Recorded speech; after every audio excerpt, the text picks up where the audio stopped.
Hey everybody, welcome back. Today we're going to be talking a little bit about this Chevy Equinox and what's going on, and I'm going to show you how to fix it. All right, what's going on? This is a 2017 Chevy Equinox with a 2.4 liter Ecotec engine. What's been happening for the past month or so, when you're driving the vehicle or just idling the vehicle, the RPM will drop slightly. Not big enough to make a concern, but enough where you notice it. And over time, over a 2-month period, now it's stalling and drops a significant amount in the RPMs, but the biggest thing I noticed is the stalling while driving. Now, up until yesterday, I had no codes whatsoever in the computer system. Yesterday, the light actually came on, and I was pretty excited because that would confirm what I was thinking. So, checking the codes, I have a P0010, which is the camshaft position actuator circuit, and a P0011, which is the camshaft position general code. So basically what that's telling me, and all the research I've done on the Ecotec motor, it looks like I have a bad solenoid, whether it's on the exhaust or the valve side. We're going to go ahead and pull those. I'm going to show you how to take them out, test them, and then I'm just going to go ahead and replace both of them because I'm not even messing with doing all this work to replace just one. I mean, you do what you want to do. If you have one bad one, you want to replace it, you replace that one bad one. But for the money, these things are not that expensive, and it's not worth me doing a job a month later or whatever. One more thing, when you do these solenoids, they highly recommend that you change the engine oil and the oil filter.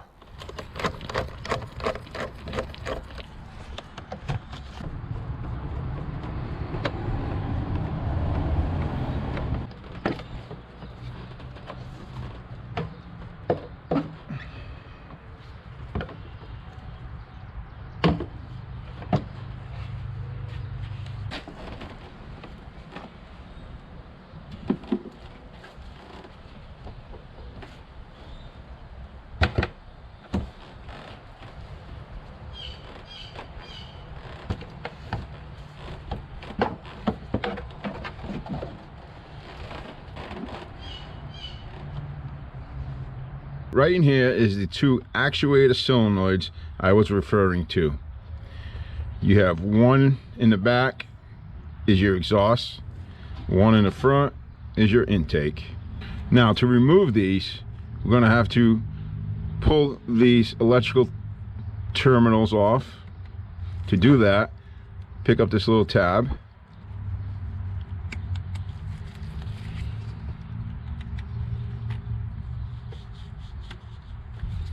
And then we're going to push this tab in, and it should come right out. Don't mix these up, make sure you know which one goes where. Now to remove these solenoids, there's a 10mm bolt on each one. So we get those out, and then we can get those solenoids out, and I can show you how to test them.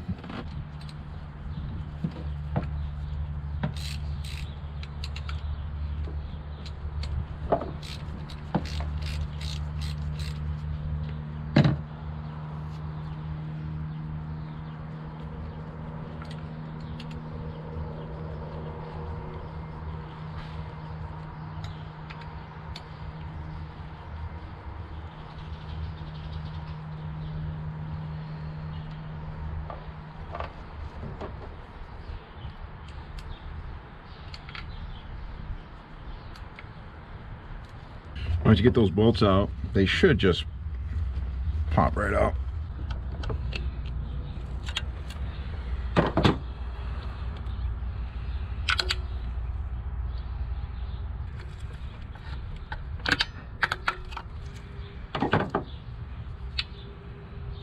Before you take those out, if you have an air compressor available, blow this area out with the air just to get any dirt and stuff that might be sitting on the bottom of this out of there before you take those solenoids out, so nothing gets inside there. So as you can see, it's pretty clean down there.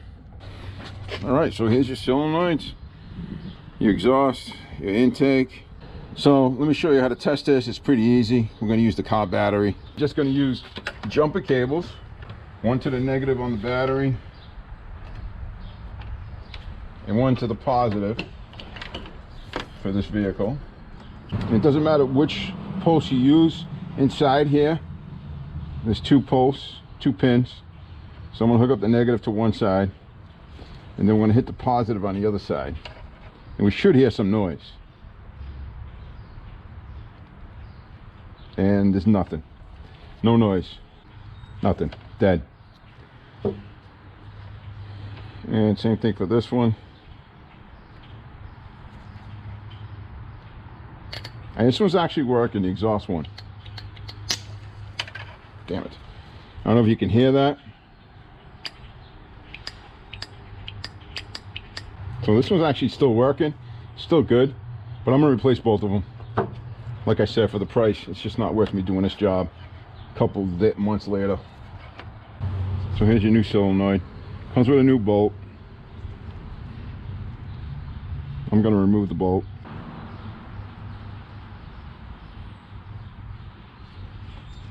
Same thing to test this, same procedure.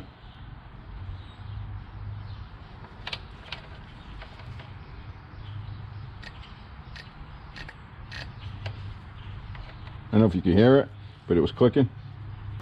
One thing you do want to do is take yourself some clean oil.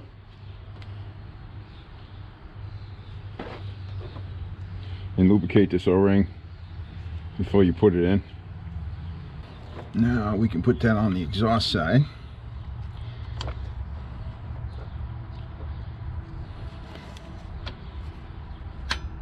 Make sure it's seated and then get your bolt started.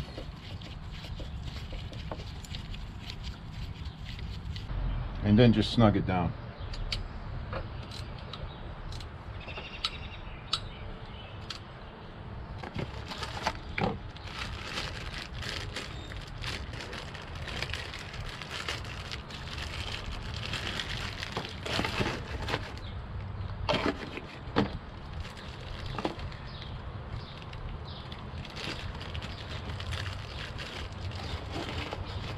Let's test the intake one. Well, let me pull this bolt out first.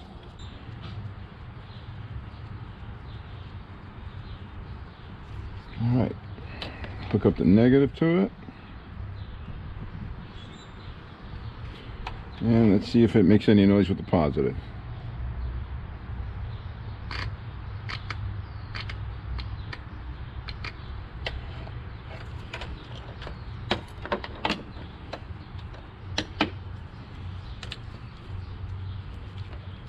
So there we go, that's a good one. Now we can install that. Throw some oil on that O-ring. Put that on the intake side, which is the side that's towards the front of the engine. Get it down in there. Push it down. Make sure it's seated well. Start the bolt. Tighten it down.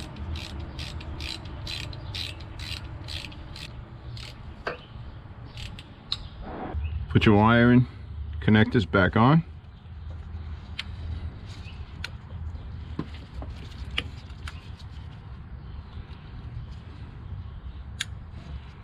Tabs back down to lock them in place.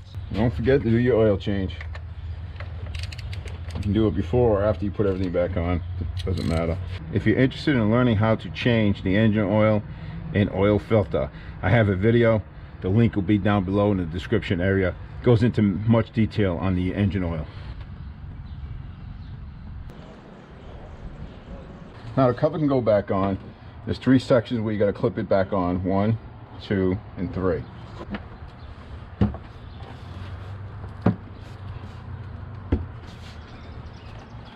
Okay, I can go back on. Now your air box or air manifold,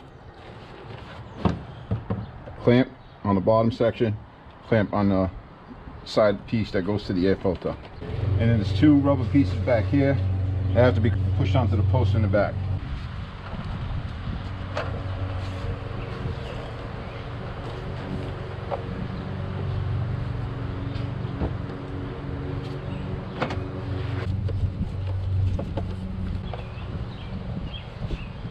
Last but not least, this tube right here just pops in place. All right, to take it out, you just pull it and then pop it back in.